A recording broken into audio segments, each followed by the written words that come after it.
నమస్తే, welcome to మన Telugu TV special story. జయకేతనం పేరుతో కాకినాడ జిల్లా పిఠాపురంలో జనసేన నిర్వహించిన పార్టీ ఆవిర్భావ సభ సంచలనాలకు కేంద్ర బిందువుగా నిలిచింది.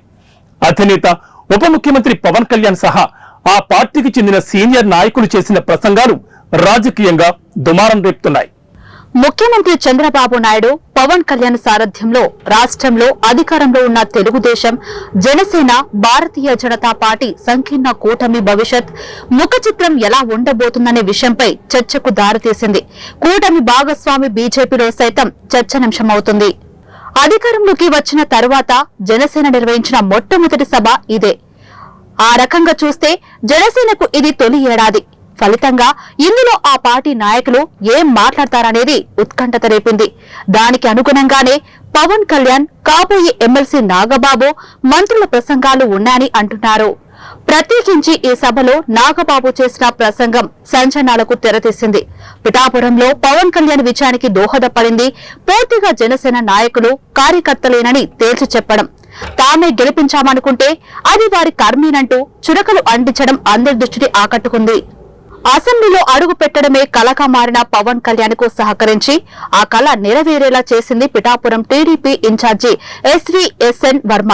ఇక్కడ తన సీటును త్యాగం చేసి మరీ పవన్ ను భుజాన వేసుకున్నారు వర్మ. అయితే అసెంబ్లీ ఎన్నికల సమయంలో వర్మకు ఎమ్మెల్సీ టికెట్ ఇస్తామని చంద్రబాబు ఆశ చూపడంతో పాటు దానికి పవన్ కళ్యాణ్ కూడా వంత పాడటం కూడా జరిగింది. సర్లే, చంద్రబాబు మన నాయకుడే, పవన్ కూడా మనవాడే అనుకున్నాడో ఏమో వర్మ. ఎమ్మెల్సీ టికెట్ అన్నారు కదా అని ఆ ఎమ్మెల్యే సీటును త్యాగం చేశారు వర్మ. మరి తీరా చూస్తే వర్మకు ఊహించని పరిణామం ఎదురైంది. ఎమ్మెల్సీ టికెట్ ఇవ్వకుండా పెద్ద షాక్ ఇచ్చారు చంద్రబాబు. ఎన్నికల్లో సీటు త్యాగం చేసి పవన్ కళ్యాణ్ ను ఎమ్మెల్యేగా గెలిపించిన టీడీపీ నియోజకవర్గ ఇన్ఛార్జ్ ఎస్వీఎస్ఎన్ వర్మపై జనసేన పార్టీ ఎమ్మెల్సీ నాగబాబు సంచలన వ్యాఖ్యలు చేశారు. ఆయన చేసిన త్యాగాన్ని కొట్టిపారేశారు. పవన్ కళ్యాణ్ విజయానికి ఎవరైనా తాము సహకరించామని చెప్పుకోవడం అది వారి కర్మ అని వ్యాఖ్యానించారు. ఈ వ్యాఖ్యలు పిఠాపురంతో పాటు ఆంధ్రప్రదేశ్ లో తీవ్ర సంచలనం రేపాయి. తెలుగుదేశం పార్టీ సీనియర్ నాయకుడు, పిఠాపురం మాజీ ఎమ్మెల్యే ఎస్వీఎస్ఎన్ వర్మను ఉద్దేశించి నాగబాబు పరోక్షంగా ఈ వ్యాఖ్యలు చేశారనేది బహిరంగ రహస్యమే.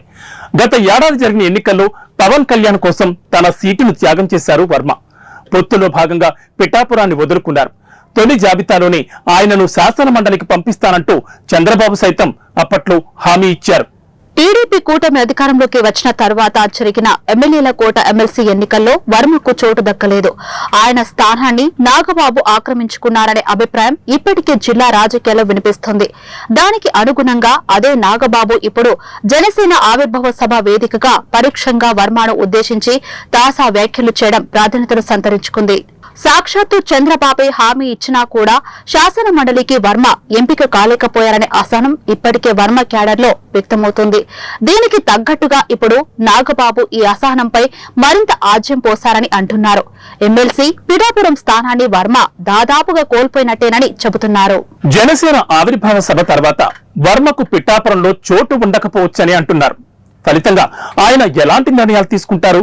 అనుచరుల్లో నెలకొన్న ఈ అసహనాన్ని, అసమ్మతిని తెలుగుదేశం అధినాయకత్వం ఎలా చల్లారుస్తుంది? నాగబాబు వ్యాఖ్యలు చేసిన డ్యామేజ్ని ఎలా దిద్దుతుంది? లేదా దీన్ని తేలిగ్గా తీసుకుంటుందా అనేది వేచి చూడాల్సిందే. ఇది ఇవాల్టి స్పెషల్ ఫోకస్. మరో ఇంట్రెస్టింగ్ టాపిక్ తో మళ్ళీ కలుద్దాం. నమస్తే.